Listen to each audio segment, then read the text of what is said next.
Bottom feeder, bottom feeder. One lip in front of the other. Yeah, I was plopped into a lot of different families. Some of them were mine, like extended family people, and some of them were friends and neighbors or the principal, you know, from the elementary school. How did that happen? My brother was in and out of so many hospitals so frequently that my family just didn't, you know, there was a lot of time that, in order to keep me in elementary school and with some semblance of consistency around that, then when they had to be, you know, out of state or in the hospital with him, I'd just be moved in with random people. I mean, random. Sometimes they were pretty random. Yeah. But yeah, so I really saw how, like, very different ways that people related to each other, and I guess I'd like to think that it made me kind of more aware or seeking out some idealized thing that I wanted, or a connection that I wanted to have with people. Yeah. Yeah.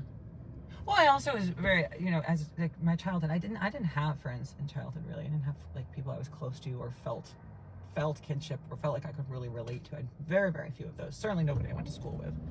And so, I mean, I don't feel like I found those people until, well, UU conferences. Of course, I found the freaks there. That was great. What? Oh wait, Unitarian Universalist conferences? Yeah. Yeah, that was like that was very memorably the first time I remember meeting people where I was like, oh, this is 100% safe and comfortable, and I remember being able to laugh so genuinely, like just the genuine joy in everything about interacting with people that you feel comfortable and safe with in that way is life-changing. So there you go. Things like that come to mind when I think of chosen family, you know? Yeah. Like that level of safety and comfort and you're like, no, I love this person. I know they love me too. Like there's no fear in there about that. And that's there's nothing like that experience. There's nothing like that. And I hope that everyone gets to have it one way or another. So those are things that come, that definitely, yeah. But it's not to say that that's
side theory. I don't know if this holds any water. I love horror movies now. I love them. They don't sit with me. I don't have nightmares. I don't relive scenes in my head. I have friends that cannot watch them. And they were exposed to, like, you know, the gamut of all the R-rated, whatever graphic violence was, you know, the flavor of the day from a very, very young age. And I just wonder if the fact that I didn't have that when I was really young made it much easier to digest as an adult. Just, but I don't know that. I'm sure that that's zero research involved in this whatsoever. purely speculation of two people landscaping alone with a lot to talk about. Yeah, I think my parents were also kind of, I mean, I don't think I realized this at the time. You get older, you realize more things. I think my parents were fairly naive people in a lot of ways, and a little of that got passed on to me. I even looking back now, there's stuff like just starting out school, college, being young, like I just didn't know. I would like repeat things. Stuff would be funny to me. Sometimes I didn't understand the whole context or concept. I'm not saying that's because I didn't have television. I think there are a lot of things involved in that. But I might have had a little bit better of a grasp of things if I did have a little more of that exposure, because everyone else around me did, and you'd imitate a little bit of what you saw, and like ads that got popular and things of an age, especially before the internet, when like television was king, you know? I mean, that was what you did. I was just thinking about, yeah, it was, oh shoot, I just had a thought about, yeah, watching stuff, being exposed to things, television, damn, lost that thought. Maybe it will come back. Maybe it will, you know, when you're trying to dig out.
So can you see me?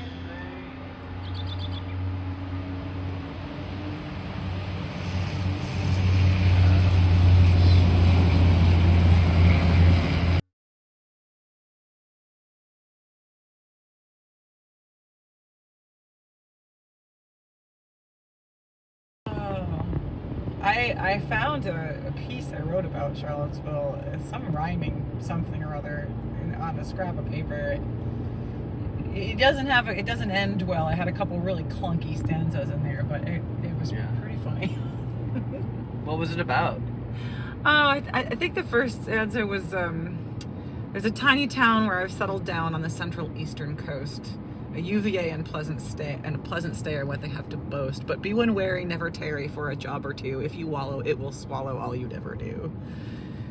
Jefferson built and laden with guilt. It's liberal as can be, but cross the wrong tracks or maybe be black and get cops on your ass and some fee. Anyway, it went on. Like, it was like, so I just found it in like I can't remember. I'm obsessed. It was pretty. Do you have this like written down or somewhere, like as a document somewhere? I do. Yeah, I should probably type it up. Yeah.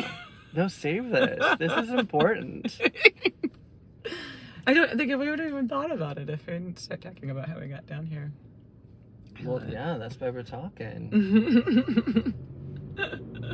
Oh, yeah.